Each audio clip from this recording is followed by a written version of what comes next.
everyone, it's Marianne. For today's video, I'm sharing 10 things I'm no longer buying in 2023. Thank you so much for joining me today. And I've seen this video go around YouTube and also now on TikTok. And I wanted to do one this year because committing to not buying 10 things this year would align with both my financial and sustainability goals.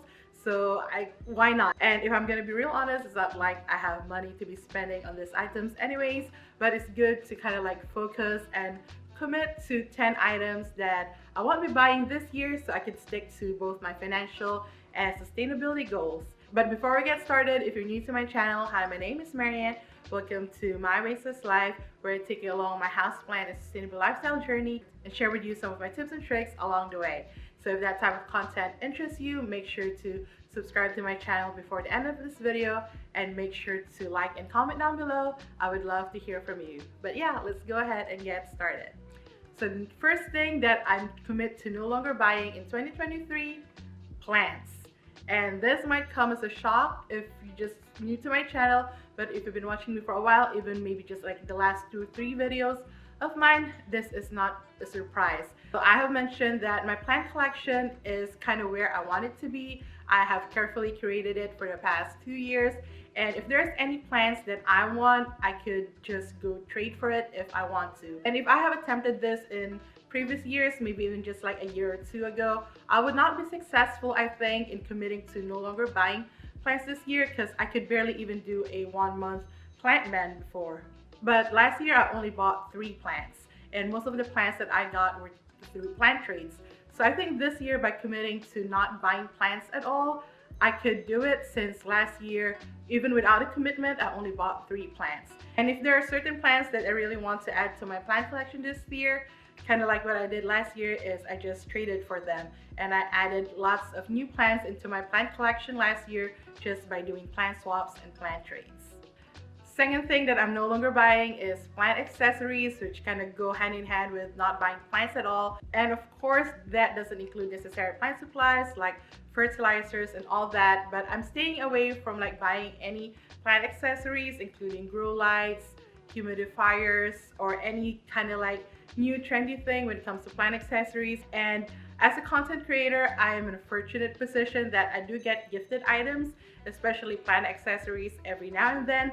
So this is kind of like the loophole for me. Even though I'm not buying it, there's a possibility that I could get gifted certain items this year, so I could still be acquiring some plant accessories, but not something that I pay for myself. But for most plant accessories, even including planters, which often I got sucked into buying when I see sales at Joann Crafts, Michaels, or at TJ Maxx or Home Goods, I am no longer buying any more plant accessories in 2023. And when it comes to home items, one thing that I'm no longer buying in 2023 is laundry detergent. And if you know, last year I kind of switched my laundry detergent from using laundry strips, and that has been honestly working out really well for me, that I don't feel the need to go back to liquid detergent. It's also more economical and eco-friendly. And for quite a while, at least for 6 months, I've been using laundry detergent strips from True Earth. I have an affiliate link with them if you want to go check it out. That one works really well for me. But last year, I also got gifted by another company, Nature Clean, with their laundry detergent strips. And that one also worked really well for me. So I haven't really had any bad experience with laundry strip detergents with either brands, and I love that they're very economical and they actually do work on my clothes. So, and Nature Clean sent me like a 6-month supply of their laundry detergent strips. So it was like 6 packets, but in each packet contains the equivalent of 32 loads, and I don't do 32 loads per month. So those 6 packets that they send me will definitely last me the entire year, so I don't see the need to buy laundry detergent anymore. Next item that I'm no longer buying in 2023 is hair care products. And this also, there's a loophole to it, because last holiday season when Ulta was having a sale on their website, I stocked up on my hair care supplies. So now I have like a year's worth of hair care supply that I no longer need to buy for the entire year. And I mentioned in the past, most of the products that I use for my hair is Olaplex and Way, not sponsored, not gifted. I buy those items out of pocket and they can get pricey. But when they do have a sale, you can get it at a really good price. Like with Ulta, they had a 30% off sale, which is why I was able to stock up on both the shampoo and conditioner. And with Way, I get the detox shampoo, which is the clarifying shampoo, and it costs $60, but it's equivalent to 3 bottles.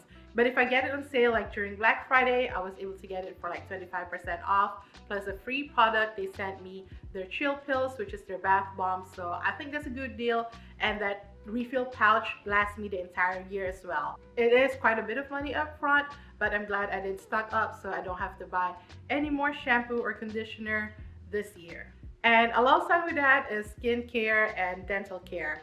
During the sales, also during the holiday, I tried to stock up on the basic skincare items that I use, and with toothpaste. And I got it from Costco. Originally, a 5-pack of toothpaste was like almost $20. It was on sale for like less than $10. So I stocked up for what I think I need for the entire year.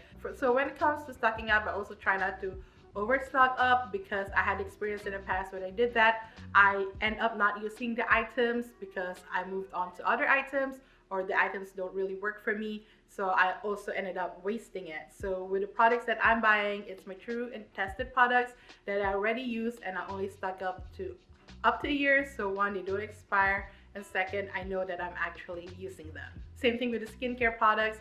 I think I mentioned before that I order them also through Costco. They're K-beauty products, but I ordered them on the website through Costco Next, which is kind of like a group of companies that allow you to use your Costco membership and get Costco prices on their products. So that's what I also use to stock up on my skincare products. But the skincare though, I'm not sure if everything that I bought would last me up until the end of the year, but I think they would last me for at least 6 months, and we'll see from there. But I'm not gonna buy any more skincare until I use up all the products that I stocked up for this year. Next is makeup. It's not like I'm a big makeup person, but also last year I took the opportunity to take advantage of holiday sales to stock up on makeup items that I think I need. And usually with makeup items, I use them until there's still some in the pan. Honestly, I have makeup products in my makeup bag that is technically expired, but I'm still using them.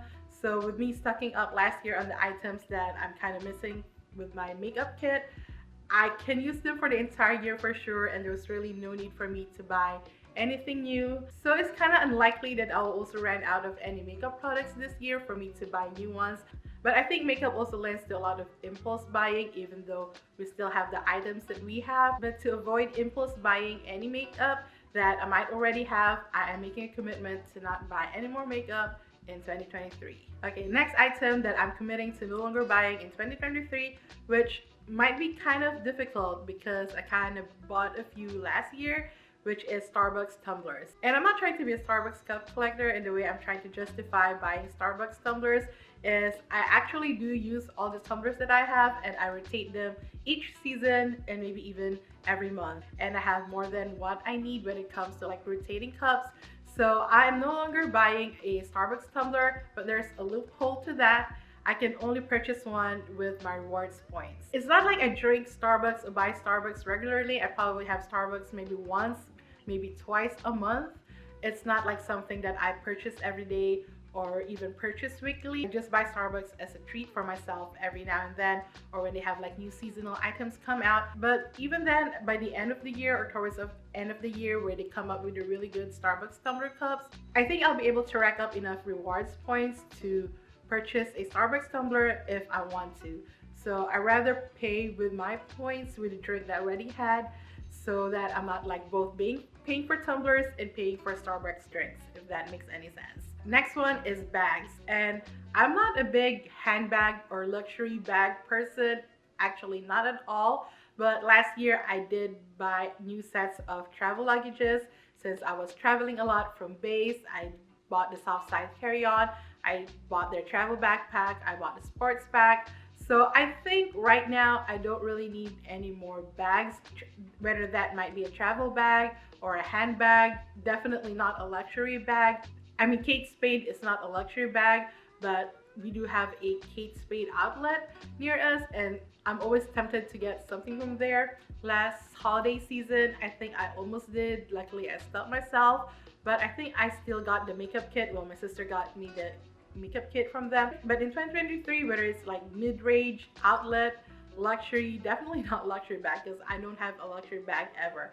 I'm no longer buying any type of bags in 2023, even reusable bags, because I have so much reusable bags already that I don't need to be buying new ones. I can just use the reusable bags that I currently have, and they're more than enough when I have to go grocery shopping or whatnot. Next is knickknacks and decors, because I think I do tend to pick up items because I just saw it in Target, TJ Maxx, Home Goods, and Marshalls, stuff that I thought was cute, but I don't really need. Although last year I didn't really do that much knickknack or home decor buying. I think a little bit when I tried to make over my bathroom, but this year I'm committing to not buying knickknacks and unnecessary home decor that I don't need.